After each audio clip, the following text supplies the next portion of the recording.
مجمع ہے ہزاروں لوگوں کی تعداد میں، اگر کوئی ایک آدمی دو آدمی یہ نعرہ مارتے ہیں، یا اگر کوئی ایک دو آدمی غلط بات کرتے ہیں، یا کوئی ایک دو آدمی کوئی غلط جھنڈا اٹھاتے ہیں، اس کا یہ مطلب نہیں کہ یہ اس جرگے کا فیصلہ ہے. لہٰذا اس تاثر کو دور رکھے انشاءاللہ یہ جرگہ پختونوں کے امن، پختونوں کے مسائل اور پختونوں کے وسائل کے بارے میں ہے، اور ہمیں کوشش کرنی چاہیے ہم سب کو مل کے کہ پختونوں کے امن، مسائل اور وسائل پہ یکجہ ہو کے پختونوں کے لیے کوئی مسئلے کا حل. میں نے سی ایم صاحب کو مخاطب کر کے یہ بولا کہ سی ایم صاحب کتنا اچھا ماحول ہے، ہم آپ کے ایک ٹیلی فون کال پہ آئے ہیں، اپنی سیاست چھوڑ کے آئے ہیں، آپ کے پاس آئے ہیں، اپنی قوم کا غم لے کے آئے ہیں، 4 شہداء کا غم لے کے آئے ہیں، 5,000 6,000 لوگ جو میدان میں ہیں اور اس وقت ایک خطرے میں ہے، ان کا غم لے کے ہم آپ کے پاس آئے ہیں. لہٰذا آپ ایسا ماحول بنائیں کہ یہ سب جماعتیں آپ کے ساتھ چلے.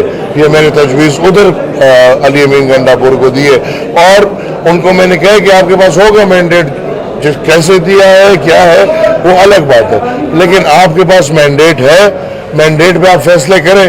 ان فیصلوں کا ایک مزہ، اگر آپ کے پاس پوری بیک اپ ہو تمام پارٹیوں کی تو آپ کو ان فیصلوں کا مزہ آ جائے گا. لہٰذا میں سمجھتا ہوں کہ سیاست میں ایسا ماحول لازمی ہونا چاہیے کہ ایک دوسرے کے ساتھ ذاتی مسئلوں پہ نہیں، قوم کے مسئلوں پہ. میرے خیال میں شنگھائی تعاون کا آئینی ترامیم کے ساتھ کوئی جوڑ نہیں ہے، دونوں بہت الگ الگ چیزیں ہیں.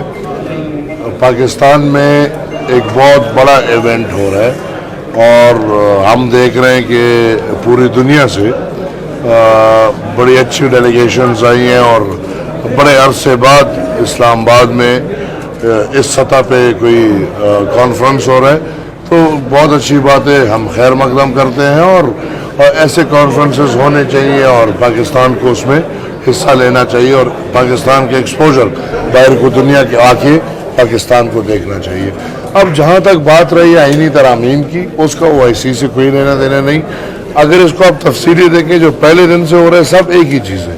19ویں آئینی ترمیم کا رول بیک بنیادی طور پہ وہ آئینی ترامیم جو چیف جسٹس نے زبردستی کرائے تھے مسلم لیگ نون کو استعمال کرتے ہوئے، اور آج مسلم لیگ نون ہی اس ترامیم کی ڈسی ہوئی پارٹی اس کو لانا چاہ رہی ہے. عوامی نیشنل پارٹی خیر مقدم کرتی ہے، بلکہ یہ ہمارے نظریے کا ایک حصہ ہے. بلکہ میں یہ کہوں گا کہ جناب اسفندیار ولی خان نے 1994-95 میں فلور آف دا ہاؤس یہ ڈیمانڈ کیا تھا کہ کانسٹیٹیوشنل کورٹ لازم و ملزوم ہے. یہ ہم بالکل خیر مقدم کرتے ہیں. کانسٹیٹیوشنل کورٹ اس وقت کی نہیں بلکہ کب سے ضرورت تھی پاکستان میں، کیونکہ کانسٹیٹیوشنل میٹرز کی وجہ سے عام میٹرز رکے ہوئے ہوتے ہیں. سپریم کورٹ کے ججز جو ہیں وہ ان کیسز کو اٹھاتے ہیں جن میں ان کو میڈیا پہ پذیرائی ملتی ہے، اور وہ آپ کو پتہ ہے وہ مجبوراً وہی کیسز ہیں جو کانسٹیٹیوشنل میٹرز ہیں. لہٰذا ان کے لیے ایک الگ عدالت ہونا چاہیے، اور جو سپریم کورٹ ہو وہ ایک ایپلیٹ بورڈ کی جگہ جو لاکھوں کی تعداد میں کیسز ہیں ان کے پہ دیکھے، نظر ڈالے اور ان کو جلد سے جلد نپٹائے. اچھا، کیا آپ کے پاس آئینی مسودہ پہنچ گیا ہے اور اس میں قابل ذکر چیزیں کیا کیا ہیں؟ میرے پاس بالکل جی مسودہ جو کل ہماری میٹنگ ہوئی تھی، آج پھر ہماری میٹنگ ہے، لیکن آج تو میں نہیں جا پا رہا کیونکہ آج میں خیبر جا رہا ہوں. لیکن کل جو ہماری اسپیشل کمیٹی کی میٹنگ ہوئی ہے اس میں ہمارے ساتھ مسودہ شیئر ہوا ہے. پاکستان پیپلز پارٹی نے بھی اپنا مسودہ شیئر کیا ہے، اور پاکستان مسلم لیگ نے بھی.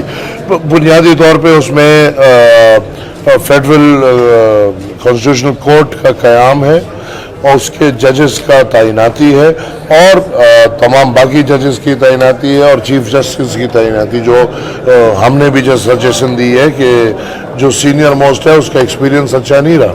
سینئر موسٹ کے بنا پہ یہاں پہ ثاقب نثار آیا، سینئر موسٹ کے بنا پہ یہاں پہ جسٹس گلزار آیا، سینئر موسٹ کے بنا پہ یہاں پہ جسٹس بندیال جیسے ججز آئے ہیں. لہٰذا انہوں نے پاکستان جب سے 19th امینڈمنٹ آیا ہے چیف جسٹس میں کہتا ہوں ایک بھی ایسا نہیں آیا جو پاکستان اور دستور کو مان دے اور اس کے ساتھ چلے. وہ چیف جسٹس جو ایک دن میں منتخب وزیر اعظم کو گھر بھیج دیتے ہیں، وہ چیف جسٹس جو اپنی ذاتی انا کے بنیاد پہ فیصلے کرتے ہیں، اور گرل فرینڈ کے لیے کراچی کا پورا بلڈنگ کرایا جاتا ہے. ہے.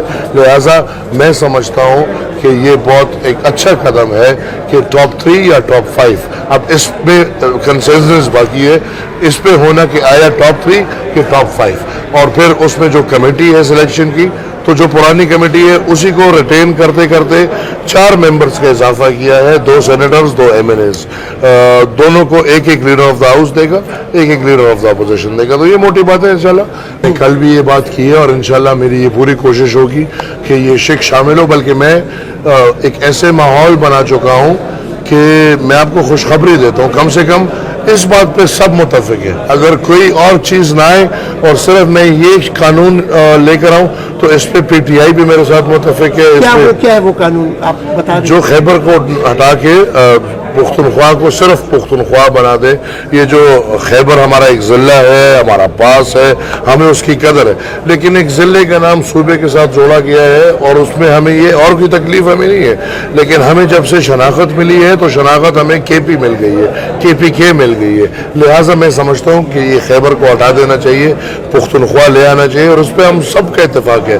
بیرسٹر گور سے میں نے بات کی ہے, وہ میرے ساتھ 100% متفق ہے, بلکہ وہ کہتا ہے کہ آپ لیں اس چیز کو لیں, اس کو ہم آپ کے ساتھ سیکنڈ کریں گے. پاکستان پیپلز پارٹی میرے ساتھ متفق ہے, پاکستان مسلم لیگ نون سے میری بات ہوئی ہے. تو لہٰذا میں سمجھتا ہوں کہ اس بات میں میرے ساتھ بہت لوگ متفق ہیں اور ہماری پوری کوشش ہوگی کہ اس کو اسی پیکج کا حصہ بنا کے منظور کرا. میں سمجھتا ہوں کہ OIC اجلاس کے دنوں میں جو بھی بندہ پاکستان کے اندر ایک برا ماحول بنانا چاہتا ہے, یہ دستور کا دشمن ہے, پاکستان کا دشمن ہے, پاکستان کے امیج کا دشمن ہے.